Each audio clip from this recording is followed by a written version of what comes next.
नमस्कार मित्रों, 14 सितंबर को हमारे देश में हिंदी दिवस मनाया जाता है। यह दिन हिंदी साहित्य और संस्कृति के दृष्टिकोण से बहुत ही महत्वपूर्ण है, क्योंकि साल भर में यही एक ऐसा दिन आता है जो हमारी सांस्कृतिक धरोहर की याद दिलाता है और कहीं ना कहीं आज की पीढ़ी को अपनी मातृभाषा पर गर्व करने के लिए प्रोत्साहित भी करता है। पीकेबीडी इंटर कॉलेज इंग्लिश मीडियम होने के उपरांत भी हिंदी दिवस के महत्व और हिंदी की प्रतिष्ठा को सर्वोपरि रखता है। आज के दिन स्कूल के छोटे बड़े बच्चों ने हिंदी पर भाषण और कविताएं लिखकर लाए। चलिए सबसे पहले सुनते हैं प्रधानाचार्या श्रीमती सरिता भालोटिया, जो कि एक कवित्री भी हैं, द्वारा बच्चों को संदेश। सुप्रभात बच्चों, यहाँ उपस्थित सभी अध्यापक और अध्यापिकाओं को आज हिंदी दिवस की बहुत सारी शुभकामनाएं। हिंदी हमारी मातृभाषा ही नहीं है, हमारे मन की भाषा है, हमारे भावों की भाषा है। क्योंकि ये हमारी अपनी भाषा है तो इसमें अभिव्यक्त करने का जो साधन है, जो माध्यम है, वो हम खुलकर अपने अभिव्यक्त कर पाते हैं। बहुत सारे ऐसे ग्रंथ हैं जो भारत में रचे गए, रामायण, महाभारत और सारे वेद, वो यजुर्वेद है, सामवेद है, ऋग्वेद, अर्थवेद, ये सब में एक ऐसा ज्ञान भरा हुआ है जिसका आधार लेकर बहुत सारे ज्ञान को, बहुत सारी फील्ड को रचा गया।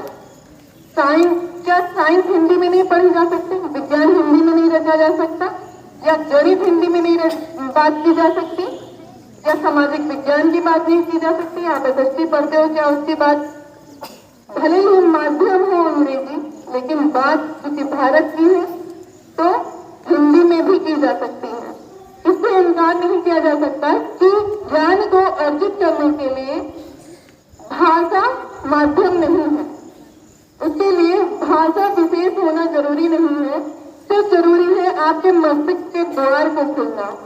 हमें अपने मान सम्मान को हिंदी में ही जरूरी है कि हम इसे बहुत ज्यादा महत्व दें, अपने जीवन में महत्व दें, बोलचाल में महत्व दें, और खास करके जो एक दूषित विचार समाज में है कि जिसे अंग्रेजी आती है, जो अंग्रेजी बोल सकता है वो बहुत बड़ा ज्ञानी है। ऐसे आप सबने देखा होगा कि समाज में ऐसी बातें और ऐसे विचार और ऐसा व्यवहार भी होता है कि जिसे अंग्रेजी बहुत अच्छी आती है वो ज्ञानी माना जाता है, और जो हिंदी में बात करता है, हमारे बुजुर्ग के पास क्या कम ज्ञान है लेकिन उनकी अभिव्यक्ति का माध्यम है सिर्फ हिंदी। क्या उनकी बराबरी कर सकते हैं आज इंग्लिश बोलने वाले बच्चे? लेकिन अगर उनके ज्ञान को सुनना है तो उनकी भाषा में सुनना होगा, भाषा को इज्जत देनी होगी। इसलिए कभी भी हिंदी को शर्मनाक मत मानिए। और बच्चे, सिर्फ चालन अपनी लिखी हुई आपको सुनाती हूँ। हार गए तो क्यों रोता है, हार गए तो क्यों रोता है, होने भी जो भी होता है। हार गए तो क्यों रोता है, होने दे जो भी होता है। सब कुछ पाना है आना जाना, ख्वाहिश टूटे तुम मत मिट जाना। एक स्वप्न के पीछे कौन जीवन खोता है, एक स्वप्न के पीछे कौन जीवन खोता है। हार गए तो क्यों रोता है, होने दे जो भी होता है, होने दे जो भी होता है।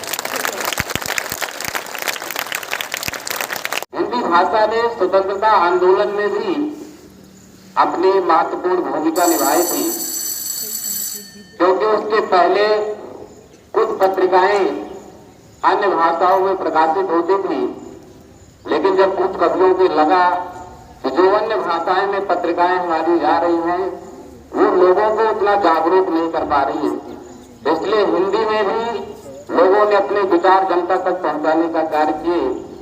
और आज हिंदी संपूर्ण भारत में कश्मीर से लेकर कन्याकुमारी, संसद से लेकर सड़क तक, साहित्य से लेकर सिनेमा तक, हर जगह हिंदी भाषा का बहुतायत में प्रयोग हो रहा है।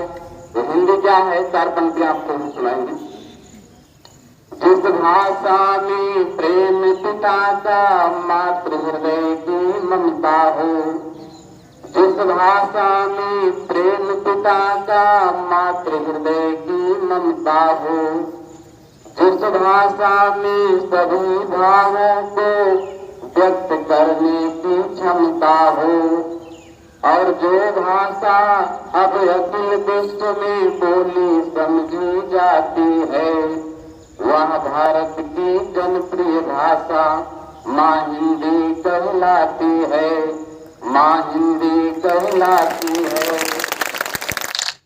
इसके बाद कई और बच्चों को भी हिंदी एवं हिंदी दिवस पर अपने विचार व्यक्त करने का मौका मिला। प्रधानाचार्य जी ने इस खास उपलक्ष्य पर बच्चों में सुलेख प्रतियोगिता का आयोजन भी कराया, जिसमें कक्षा 1 से कक्षा 5 तक के बच्चों ने हिस्सा लिया और अच्छा लिखने वाले बच्चों को पुरस्कार भी मिले। हम सबके दिलों में अपनी मातृभाषा के प्रति प्रेम बढ़ता रहे, इसी आशा के साथ यह वीडियो समाप्त करती हूँ। कृपया इस वीडियो को लाइक शेयर करें और चैनल को सब्सक्राइब करें। धन्यवाद। जय हिंद।